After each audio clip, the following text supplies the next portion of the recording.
नफरत और जेलसी इतनी ज्यादा कि जेसिका वोंग ने अपनी ही दोस्त मैरना के कोल्ड ब्लडेड मर्डर का प्लान बनाया और फिर उसे एग्जीक्यूट भी किया। जकार्ता के एक कैफे में जेसिका वोंग ने अलेजिडली अपनी फ्रेंड मैरना की कॉफी में पॉइजन मिला दिया था। कॉफी पीने के बाद जब मैरना उस पॉइजन का शिकार हो गई थी तो वो पेनफुली और स्लोली मरने लग गई थी और उसकी फ्रेंड जेसिका पास बैठ के उसे आराम से देख रही थी। इस खतरनाक क्राइम ने पूरी कम्युनिटी को शॉक में डाल दिया क्योंकि ये दोनों सिडनी में पहली दफा मिले थे और तब से लेके अब तक बहुत अच्छे दोस्त थे। They were like the best friends. So welcome to the third episode of Dark Diaries. आज हम दो ऐसी दोस्तों के बारे में बात करेंगे जो बहुत ही अच्छी आपस में फ्रेंड्स थी। They were like best friends to each other. लेकिन ऐसा क्या हुआ कि एक फ्रेंड ने दूसरी फ्रेंड को जहर दे के उसका कोल्ड ब्लडेड मर्डर किया। तो चलें स्टार्ट करते हैं। 8 years ago मैरना और जेसिका एक दूसरे से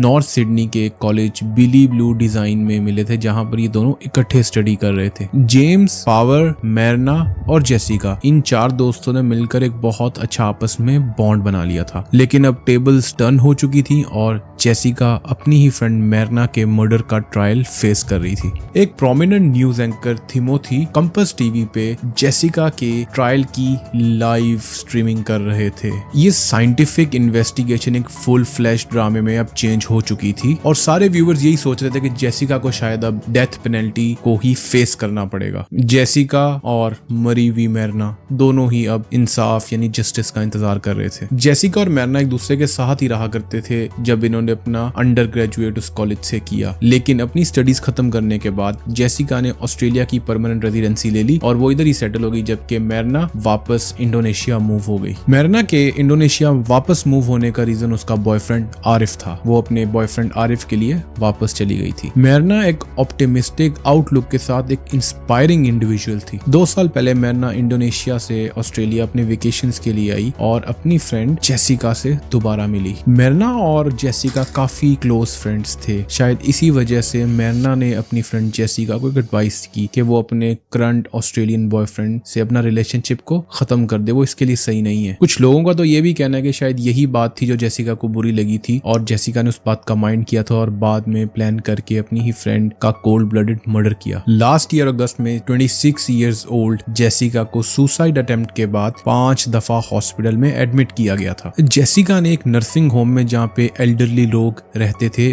वहां पर अपनी गाड़ी उनके घर में जाकर मारी। उस एक्सीडेंट से जेसिका की रिब्स और चेस्ट की हड्डियां क्रैक हो गई थी। एक्सीडेंट के फौरन बाद वहां पर एम्बुलेंस आई और जेसिका को लेकर हॉस्पिटल चली गई। हॉस्पिटल में जब उसका इलाज हुआ तो उसके बाद पुलिस ने भी अटेंड किया और पुलिस को शक हुआ कि शायद जेसिका ने शराब पी रखी थी। She was drunk driving. उस एक्सीडेंट के बाद जेसिका का जो बिहेवियर था, जो उसका रवैया था, वो मजीद बेजार हो गया, वो और अजीब सा हो गया। इसके दोस्तों ने बातें करनी शुरू कर दी कि जब से जेसिका का एक्सीडेंट हुआ है उसके बाद से जेसिका लोगों से मिलना कम कर दिया, ये लोगों को फेस करने में काफी ज्यादा घबराती है। जब ये सब जेसिका की लाइफ में हो रहा था, दूसरी तरफ उसकी फ्रेंड मैरना अपने बॉयफ्रेंड के साथ अपनी वेडिंग फेरी टेल थीम में प्लान कर रही थी, जिसकी वजह से जेसिका को काफी जेलसी हुई। एज अ रिजल्ट मैरना भी कॉशियस हो गई और उसने फैसला किया, डिसाइड किया कि वो अब जेसिका को अपनी वेडिंग पे इनवाइट नहीं करेगी। क्या ये भी एक रीजन हो सकता है कि जेसिका ने अपनी फ्रेंड का मर्डर प्लान किया क्योंकि उसको शादी पर नहीं बुलाया गया था? खैर, मैरना की शादी अब हो चुकी थी। मैरना की शादी के कुछ ही दिन बाद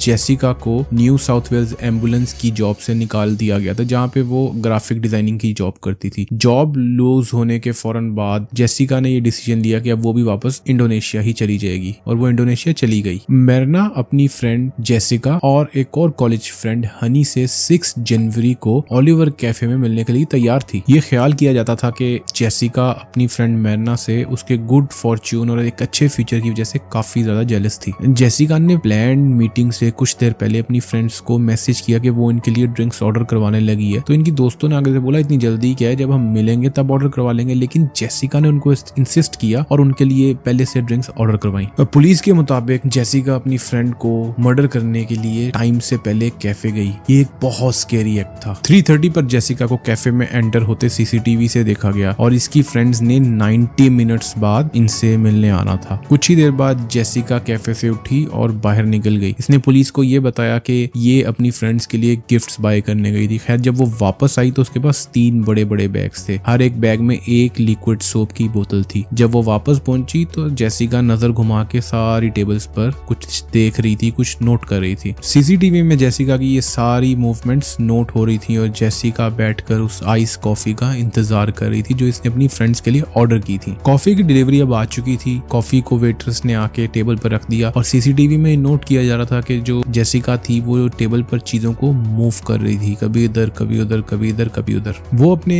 3 बड़े गिफ्ट बैग से भी चीजें बाहर निकाल कर टेबल पर रख रही थी, लेकिन उसमें चीजें और पेपर बैग्स इतने ज्यादा थे कि वो नहीं रख सकी, फिर उसने सारा कुछ वापस रख दिया। फिर सीसीटीवी में नोट किया गया कि वो कॉफी के कप्स को मूव अराउंड कर रही है। सीसीटीवी फुटेज में फिर ये देखा गया कि जेसिका की दोनों फ्रेंड्स हनी और मैरना 5:16 में कैफे पे एंटर हुए। आइस्ड कॉफी के कुछ ही सिप्स पीने के बाद मैरना को साइंस ऑफ इरिटेशन शुरू हो गए। उसने अपना ये कप जेसिका को दिया और जेसिका ने इग्नोर करते हुए दूसरी ड्रिंक उठाकर पीने शुरू कर दी। थोड़ी देर बाद मैरना ने अपने दोनों हाथ अपने फेस के आगे रखे और उसके हाथ अब कांप रहे थे। ये देखते ही फौरन जेसिका ने मैनेजर की तरफ देखा या स्टाफ की तरफ देखा और जोर से पूछा, आप लोगों ने कॉफी में क्या मिलाया है? जेसिका का मैनेजर से ये पूछना आउट ऑफ नोवेयर कि आपने कॉफी में क्या मिलाया, ये एक रेड फ्लैग था जो बाद में मैनेजर ने पुलिस को भी बताया और फिर मैरना की डेथ हो गई और उसको एम्बुलेंस वहां से ले गई। अब हम बात करते हैं इस केस की इन्वेस्टिगेशन के बारे में। इवन दो इस बात का कोई एविडेंस नहीं मिल रहा था कि जेसिका ने ये पॉइजन कहां से खरीदा, लेकिन सारी की सारी अटेंशन फिर भी जेसिका पर ही जा रही थी। पुलिस को मैरना की डेथ में कोई चीज गलत नजर आ रही थी तो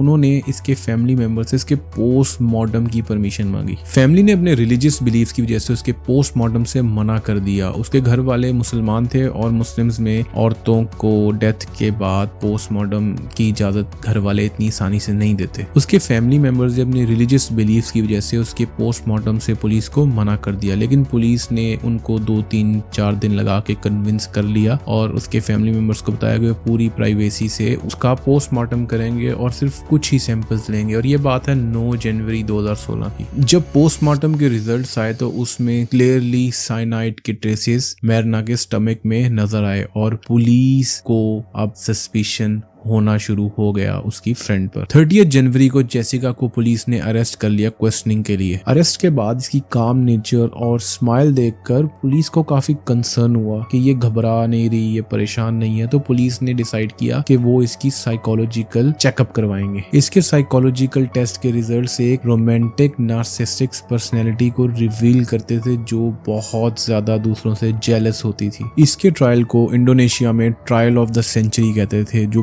पूरे इंडोनेशियन नेशन को अपनी ग्रिप में लिए हुए थे, क्योंकि इसके ट्रायल के दौरान कोर्ट रूम में 25 से 30 कैमरास विद रिपोर्टर्स होते थे और इसके ट्रायल दिन में 15-15 घंटे तक चलते थे। कैफे के विटनेस ने कोर्ट को बताया कि जेसिका का ये बिहेवियर काफी ज्यादा स्टनिंग था कि उसने काफी देर पहले कॉफीज ऑर्डर करवाई और उसके बाद एक पॉइजन का डिस्कवर होना उसके लिए काफी ज्यादा शॉकिंग था। जब प्रोसिक्यूशन टीम ने कोर्ट को सीसीटीवी फुटेज दिखाई तो उसमें एक चीज नोट की गई कि जब मैरना मर रही थी तो जेसिका ने अपनी दोस्त के पास जाके बोला आई एम सॉरी। जैसे ही कोर्ट ने ये देखा तो कोर्ट में जितने भी लोग थे उन सारों ने जेसिका की तरफ देखना शुरू कर दिया। इसके बाद प्रोसिक्यूशन टीम ने कोर्ट में जेसिका की ऑस्ट्रेलियन क्राइम रिपोर्ट भी शेयर की जिसमें 13 पुलिस केसेस या रिपोर्ट्स थी। केस मजीद वर्स हुआ जब प्रोसिक्यूशन टीम ने कोर्ट को इसके खिलाफ रिस्ट्रेनिंग ऑर्डर्स भी दिखाए। अब कोर्ट को समझ आ चुकी थी कि जेसिका एक बहुत ही वायलेंट नेचर की है। खैर डिफेंस टीम के पास ऐसा कोई प्रूफ नहीं था जो ये प्रूफ कर सके कि ये जो मर्डर है ये जेसिका ने नहीं किया। डिफेंस टीम का जो मिशन था वो सिर्फ फ्लॉस को पॉइंट आउट करना था। उनका कहना था कि साइनाइड पॉइजन से किसी की डेथ नहीं हो सकती। पूरी नेशन टीवी पर लाइव देख रही थी जब जेसिका एकदम से बोली कि वो अपनी कहानी अब कोर्ट को खुद सुनाएगी। जेसिका बहुत ज्यादा काम थी और स्माइल कर रही थी, जबकि दूसरी तरफ कोर्ट में जितने भी लोग बैठे थे वो सब अपनी सांस रोक चुके थे और वो सोच रहे थे और वो अब वेट कर रहे थे कि जेसिका क्या बोलेगी। इससे पहले इंडोनेशिया में किसी भी ट्रायल को इतनी ज्यादा मीडिया अटेंशन नहीं मिली। अब जेसिका का फ्यूचर उसके अपने हाथ में था। जेसिका जैसे ही विटनेस स्टैंड के करीब पहुंची सारी नेशन की नजर इसके ऊपर थी और अब वो वेट कर रहे थे सिर्फ इसके बोलने का। फिर वो सब बोली और वो सब मानी और उसने कोर्ट को बताया कि उसने अपनी फ्रेंड का कैसे मर्डर किया था। अब वो खुद इकरार कर चुकी थी कि वो एक कोल्ड ब्लडेड मर्डरर है। ये सब वो इतने काम इमोशन से बता रही थी, वो इतनी रिलैक्स थी कि लोग उसको देख के परेशान हो रहे थे। अब हम बात करते हैं कोर्ट के वर्डिक्ट की। 5 अक्टूबर 2016 को कोर्ट ने अपना वर्डिक्ट देना था। कोर्ट रूम रिपोर्टर से और लोगों से भर चुका था। कोर्ट के पास जो भी एविडेंसेस थे, उस एविडेंस की बेस पे कोर्ट ने जेसिका को 20 इयर्स इम्प्रिजनमेंट सुनाई। जेल में वो सब लग्जरी लाइफस्टाइल तो बिल्कुल नहीं था जिसकी जेसिका को आदत थी, लेकिन अब यही उसका फ्यूचर था और बाकी नेशन ने भी कोर्ट के इस डिसीजन को एक सही फैसला समझा। फ्रेंडशिप्स बहुत ट्रिकी हो सकती हैं, लोग अच्छे दोस्त भी होते हैं, बुरे दोस्त भी होते हैं, लेकिन कोई भी अपने दोस्त से अच्छा हो या बुरा हो ऐसा एक्सपेक्ट तो नहीं कर सकता कि यार वो किस दिन उसको मार देगा, उसका मर्डर कर देगा। आप लोगों ने अगर ऐसा कोई केस सुना है तो नीचे कमेंट्स में आप लोग मुझे बताएं, और अगर आपको ये स्टोरी पसंद आई है तो like, share, subscribe and comment करें। शुक्रिया, थैंक यू।